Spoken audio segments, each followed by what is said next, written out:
महत्वाची बातमी समोर येते। माइंड रिडिंगच्या नावाखाली महिलांना भोंदू बाबा आपल्या जाळ्यात ओढत असल्याचं समोर आलेलं आहे। महिलांच्या मनातलं गोष्ट ओळखत बाबा विश्वास संपादन करायचा। तू दिसायला सुंदर आहेस, तुझा पती तुला समजून घेत नाही, तुझी क्षमता कोणी ओळखत नाही, अशा अनेक स्तुतीपर बोलांनी हा बाबा महिलांना बुरळ घालत होता। भावनिक जाळं विणून अनेक महिलांच्या संसारात बाबानं भांडणं लावून दिल्याचा संशय सुद्धा व्यक्त होतोय। तर घराचे रोज एक ना अनेक कारनामे समोर येत आहेत। आणखी माहिती घेऊयात आपले प्रतिनिधी प्रांजल कुलकर्णी यांच्याकडून। प्रांजल, काय आणखी एक कारनामा त्याचा समोर आलेला आहे? खरंय दीपाली, म्हणजे याआधी आपण जर बघितलं तर बाबाने अनेक महिलांना की मी महादेवाचा अवतार आहे, मी श्रीकृष्णाचा अवतार आहे, तू माझी त्या जन्मातली राधा आहेस असं म्हणत अनेक महिलांसोबत त्यांनी अत्याचार हे केलेले आहेत।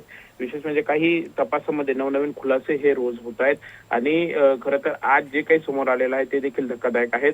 बाबा हा माइंड रिडिंग मध्ये तरबेज होता, तो तसं महिलांना खरं तर सांगायचा आणि महिलांच्या मनातील गोष्ट ज्या आहेत त्या मी ओळखतो असं देखील तो सांगायचा आणि महिलांचा विश्वास संपादन करायचा।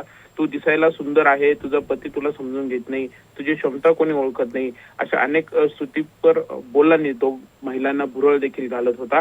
आणि खरं तर याच सर्व म्हणजे महिलांना असं बोलायचं, त्यानंतर महिलांची स्तुती करायची आणि नंतर पूजा विधीचा भाग सांगत त्यांच्यावरती अत्याचार करायची, ही कुठेतरी बाबाची मोडस ऑपरेंडी ही होती।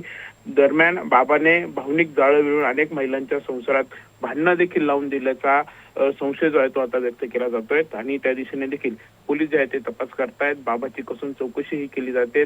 बाबा विरोधात करता महिला देखील आता पुढे येत आहेत। यासोबतच त्याच्या विरोधात इतर खंडणी असेल किंवा फसवणुकीचे देखील गुन्हे हे दाखल झालेले आहेत।